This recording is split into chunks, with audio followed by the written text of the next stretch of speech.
నమస్తే. హిందూ వారసత్వ చట్టం ప్రకారం పిల్లల అకాల మరణం సంభవిస్తే మొదటి వారసురాలిగా తల్లికే ప్రాధాన్యతనిస్తారు. అంటే పిల్లల ఆస్తిని వారసత్వంగా పొందే మొదటి వ్యక్తి తల్లి. తల్లిదండ్రుల ఆస్తిపై పిల్లలకు హక్కులు ఉంటాయి. ఈ విషయం చాలా మందికి తెలుసు. అయితే పిల్లల ఆస్తులపై తల్లిదండ్రులకు హక్కులు ఉంటాయా? తమ పిల్లల ఆస్తులపై యాజమాన్యాన్ని క్లెయిమ్ చేయొచ్చా? ఈ ప్రశ్నలు కొత్త అనిపించవచ్చు, కానీ భారతీయ చట్టాల్లో ఇలాంటి విషయాలపై స్పష్టతనిచ్చారు. పిల్లల ఆస్తులపై తల్లిదండ్రులకు యాజమాన్య హక్కులు ఉంటాయి. అయితే దీనికి కొన్ని అంశాలు ముడిపడి ఉంటాయి. పిల్లల లింగంతో సహా నిర్దిష్ట పరిస్థితులపై ఆధారపడి మారుతూ ఉంటాయి. భారతీయ వారసత్వ చట్టం ప్రకారం, ముఖ్యంగా హిందూ వారసత్వ చట్టానికి చేసిన కీలక సవరణలను అనుసరించి తల్లిదండ్రులు తమ పిల్లల ఆస్తిపై హక్కులను కలిగి ఉండే విధంగా వివిధ పరిస్థితుల గురించి ఇప్పుడు తెలుసుకుందాం. పిల్లల ఆస్తికి తల్లిదండ్రులు సాధారణ హక్కులు. సాధారణంగానే చట్ట ప్రకారం తల్లిదండ్రులకు వారి పిల్లల ఆస్తిపై ఆటోమేటిక్గా హక్కులుండవు. అయినప్పటికీ వారు దీనిపై దావా వేయడానికి ప్రత్యేక సందర్భాలంటూ ఉన్నాయి. హిందూ వారసత్వ చట్టం 2005లో కొన్ని సవరణలు చేసింది. ఇందులో తల్లిదండ్రులు తమ పిల్లల ఆస్తిని వారసత్వంగా పొందగల పరిస్థితులను వివరిస్తుంది. ప్రత్యేకించి పిల్లలు చనిపోయే సందర్భాల్లో, అంటే వీలునామా లేని పరిస్థితుల్లో కొన్ని అంశాలు పరిగణలోకి తీసుకుంటారు. పిల్లల ఆస్తిపై తల్లిదండ్రులు ఎప్పుడు హక్కులను పొందుతారు?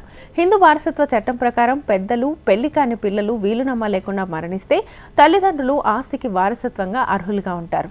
అయినప్పటికీ కొన్ని పరిస్థితుల్లో తల్లిదండ్రులు పిల్లల ఆస్తిపై పూర్తి యాజమాన్యాన్ని పొందలేరు. అంటే తల్లి, తండ్రి ఇద్దరికి ఆస్తిపై ప్రత్యేక హక్కులు మంజూరు చేస్తారు. దీని అర్థం వారసత్వ హక్కులు ఇద్దరు తల్లిదండ్రుల మధ్య భాగస్వామ్యంగా ఉంటాయి. అంటే ఎవరికి సంపూర్ణ యాజమాన్యాన్ని అందించవు. తల్లికే మొదటి ప్రాధాన్యత.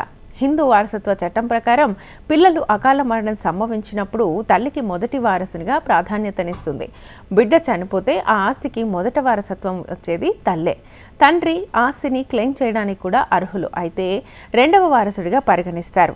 తల్లి సజీవంగా లేకపోతే లేదా వారసత్వాన్ని పొందలేకపోతే రెండవ వారసుడిగా తండ్రి హక్కులు అమల్లోకి వస్తాయి. తండ్రి ఇతర హక్కుదారులు వారసత్వం కోసం పోటీ పడుతున్న సందర్భాల్లో తండ్రి ఇతర వారసులతో సమానంగా ఆస్తిని పంచుకుంటారు.